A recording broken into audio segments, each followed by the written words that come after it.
Meme hash naman, Boss Sid, sana mapansin. Alright guys, so pag-usapan natin itong meme hash. So, una-una sa lahat, congratulations sa mga nag-farm at nag-participate sa application na to. At yung mga gumastos, alam ko magiging worth yan. Napakaganda ng ginawang updates ni meme hash and lahat yan isa-isahin natin. So ako, as of now, nasa 1,660 lang. Hindi tayo ganong active and hindi tayo ganong nakapag-participate. Pero okay na ako, happy na ako dyan. Yung iba nakikita ko nasa 100,000. Si Fidem, alam ko nasa 100k. Si Boss Harry nasa 100k din. So, yun yung mga mapapasana all ka na lang din.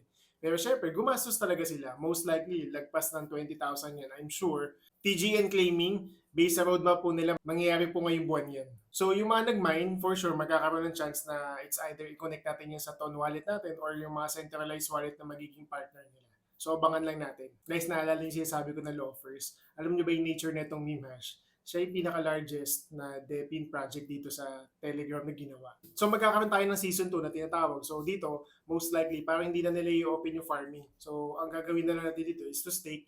Then from staking, we can earn rewards. So bakit very bullish tayo dito? Tsaka yung mga kasama natin sa industriya.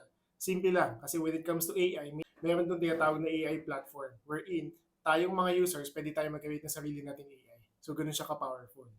Doon naman sa mga hindi gumastos, okay lang yan. As long as nakapag-farm kayo kahit pa paano, I'm sure magiging worth yan. Kung worst comes to worst, I think lagpas yan sa pagbawi ng kapital nyo.